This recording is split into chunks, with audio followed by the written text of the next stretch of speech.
Glad to have you join us again on the newsroom. President Muhammadu Buhari has said that he is certain the 2022 budget will achieve its purpose. Speaking on a television interview, the president said he is confident that the budget will succeed because the National Assembly is led by trusted members of the All Progressives Congress (APC). He further asserted that the objections earlier raised before he assented to the budget will not cause a rift between the executive and legislative arms of government. The Ohanaeze Ndigbo have expressed regret over what they described as a disappointing position taken by President Muhammadu Buhari over deploying political solutions to resolve the issue of the detained leader of the indigenous people of Biafra IPOB, Nnamdi Kanu, over allegations of treason.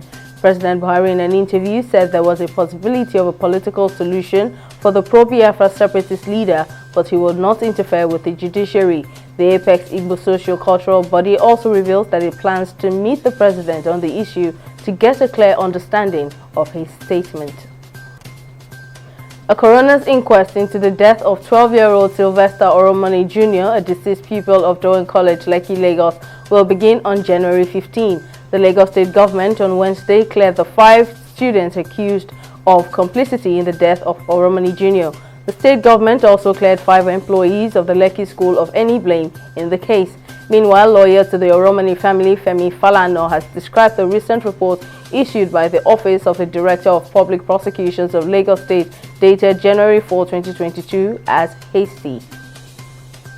Peru government on Thursday has reported that COVID-19 has killed at least one parent or primary caregiver for nearly 100,000 children.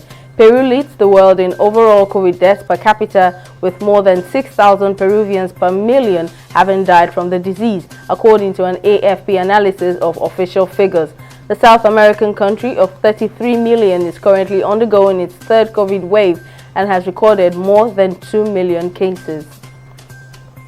The National Bureau of Statistics (NBS) has disclosed that capital importation rose sharply by 97% to $1.73 billion in the third quarter of 2021.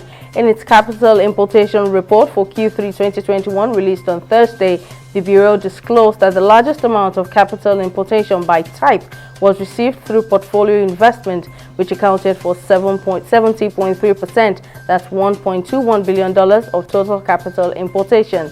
The NBS says when compared to the corresponding quarter of 2020, capital importation as well increased by 18.4% from $1.46 billion.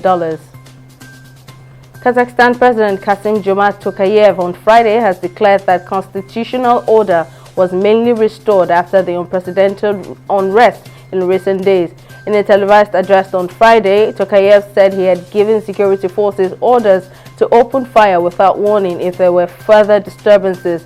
Protests had erupted in Kazakhstan on January 2 over surging fuel prices, which escalated into an uprising against corruption. Violent clashes between protesters and security forces has left dozens of demonstrators and forces killed.